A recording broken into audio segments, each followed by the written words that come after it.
রাষ্ট্রীয় ষড়যন্ত্রের অংশ হিসেবে দুবাই কনসুলেট কর্মকর্তাদের যোগসাজশে ছাত্র আন্দোলন সমর্থনকারী ৫৭ বাংলাদেশি প্রবাসী সাজা হয় বলে অভিযোগ উঠেছে।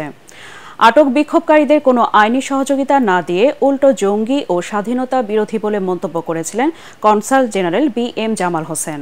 এতে দুবাই কর্তৃপক্ষ তাদের বিরুদ্ধে কঠোর হয় বলে জানিয়েছেন প্রবাসীরা। এ ঘটনায় উচ্চ পর্যায়ে তদন্তের দাবিও উঠেছে। আরও জানাচ্ছেন ইমদাদুল্লাহ বাবু। আওয়ামী লীগ সরকারের বিরুদ্ধে ছাত্র জনতার আন্দোলনের ডাকে সাড়া দেন প্রবাসীরাও।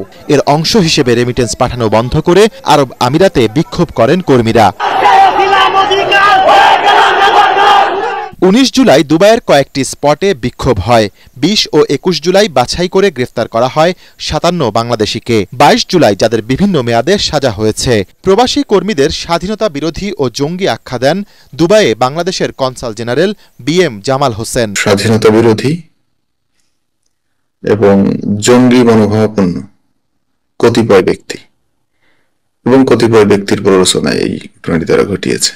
কনসুলেট অফিস থেকেই প্রবাসী এসব কর্মীদের সাজা দিতে রাষ্ট্রীয় ষড়যন্ত্র করা হয়েছে বলে অভিযোগ করেছেন দণ্ডপ্রাপ্তদের সহকর্মীরা। মদতদাতা হিসাবে আমাদেরকে দুবাই যেই ইন্টেলিজেন্স রয়েছে তাদের কাছে নামের লিস্ট প্রদানের মাধ্যমে যেটা হয়েছে এটা সম্পূর্ণ রাষ্ট্রীয় ষড়যন্ত্রের মাধ্যমে আমাদের জীবন ধ্বংস করা হয়েছে। দুবাইতে ৫৭ জন, এরা ছাড়া দুবাইতে আন্দোলন কেউ করে নাই, বিজয় মিছিল করতো না। পাকিস্তান ইন্ডিয়ার খেলার পক্ষে ওইখানে কোনো মিছিল হয় নাই। আমাদের ব্যাপারে যে ইনফর্মগুলো দেওয়া হয়েছে এইখানে এই পররাষ্ট্র মন্ত্রণালয় কারা কারা যুক্ত ছিল, সম্পৃক্ত ছিল, এটা অবশ্যই তদন্তের মাধ্যমে সামনে আনার দাবি জানাচ্ছি। সাজাপ্রাপ্ত ৫৭ বাংলাদেশি কর্মীকে আইনি সহযোগিতা দিচ্ছে foundation for law and development. সংগঠনের দাবি তালিকা করে ৫৭ বাংলাদেশিকে সাজার সুপারিশ করা হয়েছিল। দূতাবাসের যে ব্যক্তিজন আছেন তারা কিন্তু এই বিষয়ে আরো দুবাই গভর্নমেন্ট ইনভেস্টিগেট করেছে, বলেছে যে তারা হলো জঙ্গি, তারা জঙ্গিবাদ করে এবং এই কারণে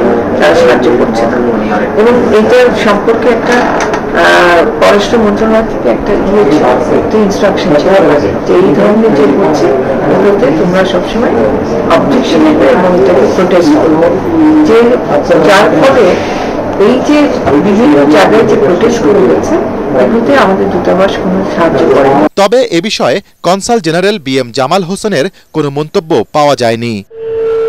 এসব অভিযোগের বিষয়ে পররাষ্ট্র মন্ত্রণালয়ের দায়িত্বপ্রাপ্ত কর্মকর্তাও ক্যামেরায় কথা বলতে রাজি হননি। পরিচয় প্রকাশে অনিচ্ছুক কর্মকর্তা জানিয়েছেন, কনসাল জেনারেলের কি ভূমিকা ছিল তা পর্যালোচনা করা যেতে পারে। দণ্ড মওকুফ হলেও কবে নাগাদ কারাগারে থাকা ব্যক্তিরা ছাড়া পাবেন তা এখনও ঠিক হয়নি। এ অবস্থায় দণ্ডপ্রাপ্তদের মুক্তি ত্বরান্বিত করতে কূটনৈতিক উদ্যোগ আরও জোরদারের তাগিদ দিয়েছেন বিশ্লেষকরা। দেশকে স্বৈরাচার মুক্ত করবার জন্য আজকে বিদেশের মাটিতে আন্দোলন করতে গিয়ে, বিদেশের মাটিতে প্রতিবাদ জানাতে গিয়ে আজকে যারা আটক হয়েছে তাদেরকে কিন্তু মুক্ত না করলে কিন্তু আমাদের সারা বিশ্বে যে অভিবাসীরা আছে তারা কিন্তু সেই বেদনা নিয়ে কিন্তু তাদের মধ্যে একটা ক্ষত তৈরি হবে। তাই অবশ্যই বর্তমান অন্তর্বর্তীকালীন সরকারের উচিত হবে যত দ্রুত সম্ভব আমাদের আটককৃত যে কর্মীরা এখন দুবাইতে আছেন তাদেরকে আটক থেকে মুক্ত করা।